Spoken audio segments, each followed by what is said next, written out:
अरविंद के अंदर धैर्य बिल्कुल नहीं था। वह एक काम शुरू करता, कुछ दिन उसे करता और फिर उसे बंद करके दूसरा काम शुरू कर देता। इसी तरह कई साल बीत चुके थे और वह अभी तक किसी बिजनेस में सेटल नहीं हो पाया था। अरविंद की इस आदत से उसके माता पिता बहुत परेशान थे। वे जब भी उससे कोई काम छोड़ने की वजह पूछते तो वह कोई ना कोई कारण बता खुद को सही साबित करने की कोशिश करता। अब अरविंद के सुधरने की कोई उम्मीद नहीं दिख रही थी कि तभी पता चला कि शहर के कुछ दूर एक आश्रम में बहुत पहुँचे हुए गुरुजी का आगमन हुआ है। दूर दूर से लोग उनका प्रवचन सुनने आने लगे। एक दिन अरविंद के माता पिता भी उसे लेकर महात्मा जी के पास पहुँचे। उनकी समस्या सुनने के बाद उन्होंने अगले दिन सुबह सुबह अरविंद को अपने पास बुलाया। अरविंद को ना चाहते हुए भी भोर में ही गुरुजी के पास जाना पड़ा। गुरुजी उसे एक बागीचे में ले गए और धीरे धीरे आगे बढ़ते हुए बोले, बेटा तुम्हारा पसंदीदा फल कौन सा है? आम, अरविंद बोला। ठीक है बेटा, जरा वहाँ रखे बोरे में से कुछ आम की गुठलियाँ निकालना और उन्हें यहाँ जमीन में गाड़ देना। अरविंद को ये सब बहुत अजीब लग रहा था, लेकिन गुरुजी की बात मानने के अलावा उसके पास कोई चारा भी नहीं था। उसने जल्दी से कुछ गुठलियाँ उठाई और फावड़े से जमीन खोदकर उसमें गाड़ दी। फिर वो अरविंद को लेकर वापस आश्रम में चले गए। करीब आधे घंटे बाद वे अरविंद से बोले, जरा बाहर जाकर देखना उन गुठलियों में से फल निकला कि नहीं।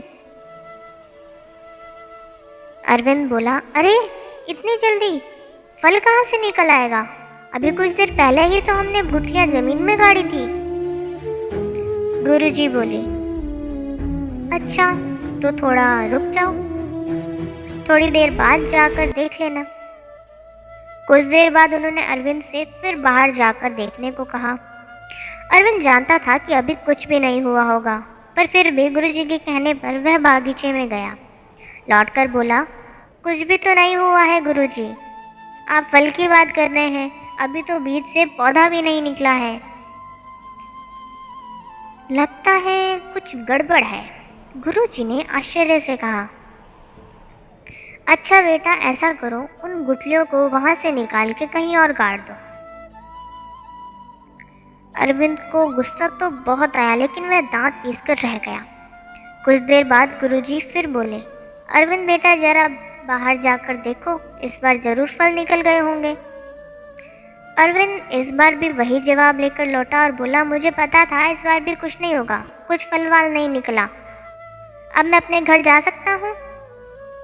गुरुजी बोले, नहीं नहीं रुको, इस बार हम गुठलियों को ही बदल कर देखते हैं, क्या पता फल निकल आए।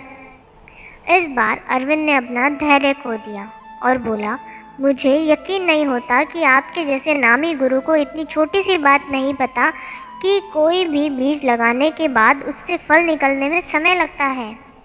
आपको बीज को खाद पानी देना पड़ता है, लंबा इंतज़ार करना पड़ता है, तब कहीं जाकर फल प्राप्त होता है। गुरुजी मुस्कुराए और बोले, बेटा यही तो मैं तुम्हें समझाना चाहता हूँ।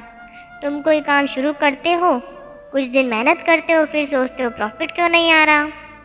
इसके बाद तुम किसी और जगह वही या कोई नया काम शुरू करते हो, इस बार भी तुम्हें रिजल्ट नहीं मिलता, फिर तुम सोचते हो कि यार ये धंधा ही बेकार है। एक बात समझ लो, जैसे आम की गुठलियाँ तुरंत फल नहीं दे सकती, वैसे ही कोई भी कार्य तब तक अपेक्षित फल नहीं दे सकता जब तक तुम उसे पर्याप्त प्रयत्न और समय नहीं देते।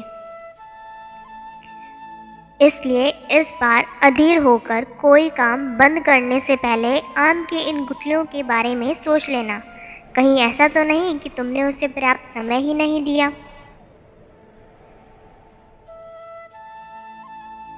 अरविंद अब अपनी गलती समझ चुका था।